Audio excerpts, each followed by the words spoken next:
ও এখন ভালো নাই, ভালো নেই, ওর খারাপ খারাপ লাগছে, ভালো নেই। আল্লাহর ভাইয়ের আল্লাহর ভাই তো বেশি অসুস্থ, আমার ভাই বেশি অসুস্থ। শুনতেছি যে মানে ওখানে নাকি বয়লার ফুটছে। ওখানে আমার ভাই কন্ট্রাক্টর আন্ডারে গেছে কাজ করার জন্য, মানে ওরা কয়েকজন, প্রায় মানে মনে হয় 12 জন হবে। ওরা তো আমাদের সাথে কোনো কথা বলতেছে না, দেখা দিচ্ছে না। ওরা বলতেছে চিকিৎসা মানে উন্নতম চিকিৎসা করবে, কি চিকিৎসা করতেছে আমি তো দেখতেছি।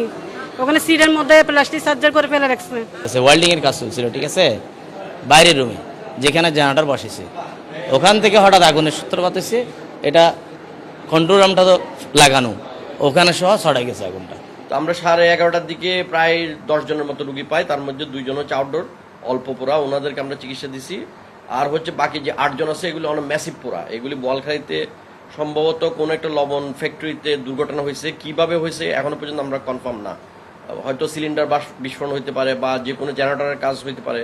তো এই বার্ন নিয়ে আমরা কিন্তু বহুদিন ধরে মানুষকে আমরা সচেতন করার চেষ্টা করতেছি।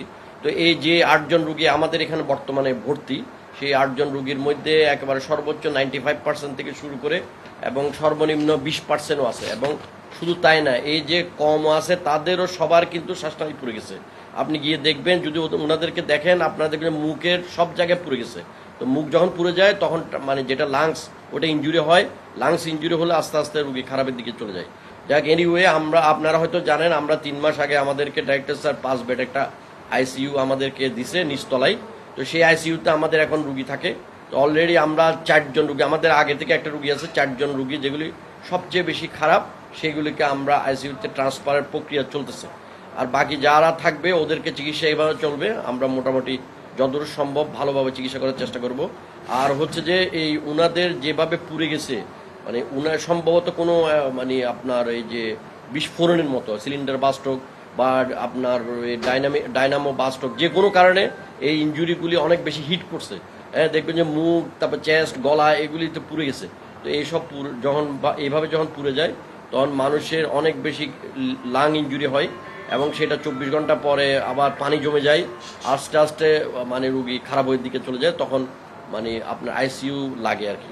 যাক, আমরা এখন মোটামুটি 5 বেড আইসিইউ পাওয়াতে আমরা কনফিডেন্ট। আমরা ইনশাল্লাহ আমাদের সর্বোচ্চ চেষ্টা করব, আমরা যদ্দূর পারে চিকিৎসা করব এবং আপনাদের সহযোগিতায় আমরা এগিয়ে যাব। 8 জনের মধ্যে 8 জন অবস্থা খারাপ, কারণ আপনার যেটা 20% বলছি, ওনারও শ্বাসনালী পুড়ে গেছে এবং শ্বাসনালী পুড়ে গেলে 2-3 দিন পর রুগী খারাপ হয়ে যায়, সেটা যত কম পার্সেন্টেজ হোক। তো আমাদের চেষ্টা হচ্ছে যে মানে এগুলিকে সর্বোচ্চভাবে আমরা আইসিইউতে রেখে চিকিৎসা করা।